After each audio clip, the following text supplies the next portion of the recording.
Hey, what's up, guys? This is Marseille, aka the Property Pastor, and I've partnered with the team over at Rent Ready to bring you another great video. And today I want to talk all about what you should look for when trying to hire out a good repair company. Now, finding a good repairman, a handyman, a contractor, all these kind of things that you need to do repairs on your rentals, that can be a very difficult task. It could be intimidating, right? Do you just go online and do a quick Google search? Do you go and just walk up to somebody at Home Depot and ask them to come and replace the toilet?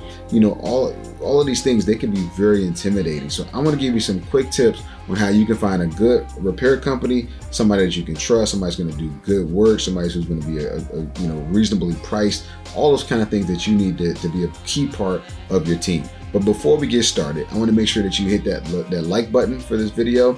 Make sure you hit that subscribe button so you're subscribing to the channel, getting keyed in on great new content coming out every week.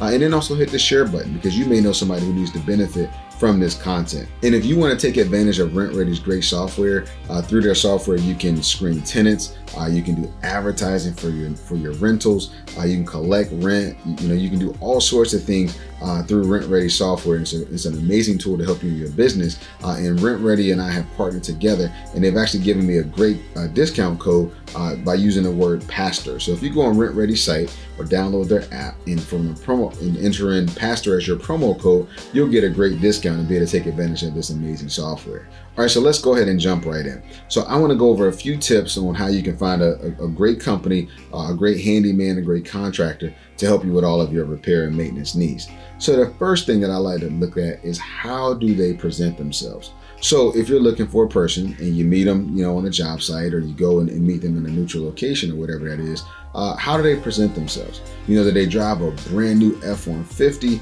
with huge sparkling decals, on the side of the truck? Or do they pull up in an old beat up pickup, and they open the door and smoke just billows out and they smell like smoke or they smell like alcohol and their eyes are all bloodshot?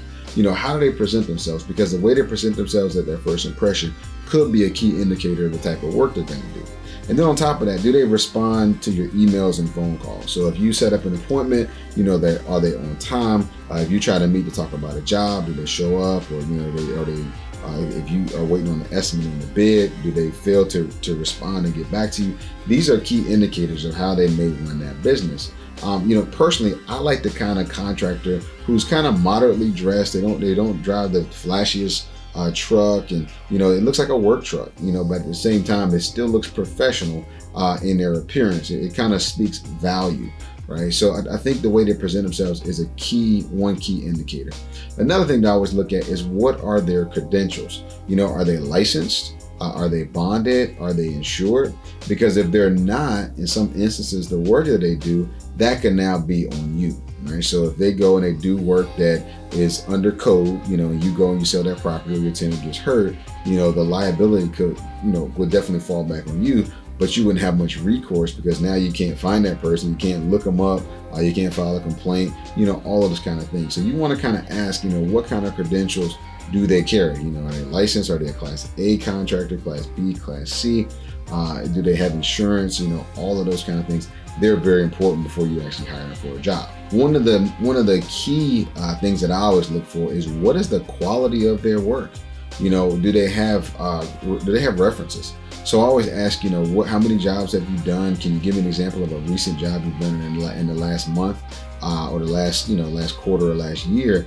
And don't just fall for pictures, right? Because some people will pull up and say, oh yeah, I did this job. And pictures don't really tell the full story, right? They could have went and downloaded those pictures off Pinterest or whatever. So you want to get references to their work. You want to make sure that they do quality work. And if the person says, oh yeah, I just did a job around the corner where I did, I redid a bathroom, or I just did a job, where we did some roofing or replaced windows.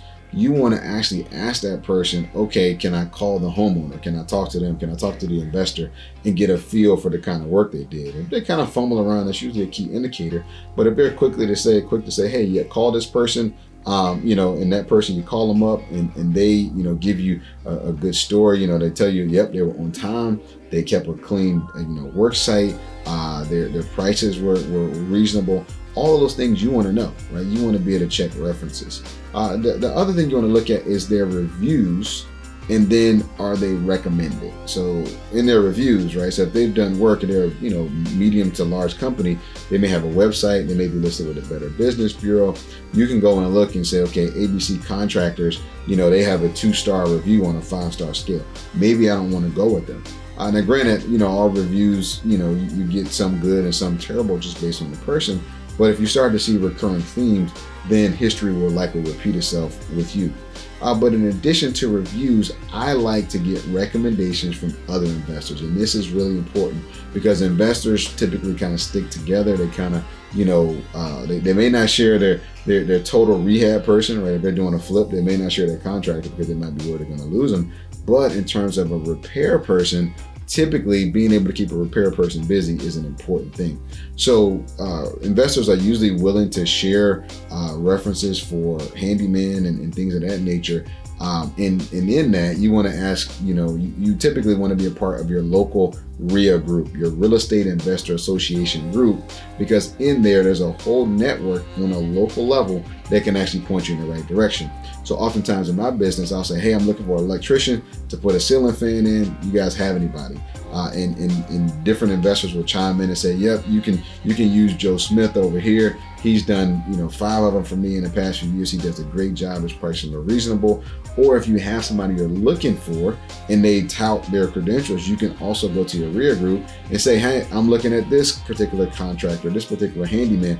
Has anyone worked with them before? And those investors will come back and they'll say, yep, I work with that person, stay away from them. Or, I work with that person and they did a great job. So I think your RIA groups are a great resource. Utilize those other investors so that in your local market, you have a good understanding of what you're looking for in a contractor. Another thing I want to talk about is don't overhire. Now, what I mean by that is if you need a ceiling fan installed, you don't necessarily need a Class A electrical contractor who's wiring industrial companies, who's out there, doing huge jobs. You don't need a plumber you may not want to hire a plumber to replace a toilet flapper, right? That may cost you a lot more than what you actually need. So typically in those trades, they are hiring by the hour. So the thing about it is you can get a general handyman who's going to charge you typically a lower price, but they may not be able to do all the specialty type of work. So if you need a new supply line run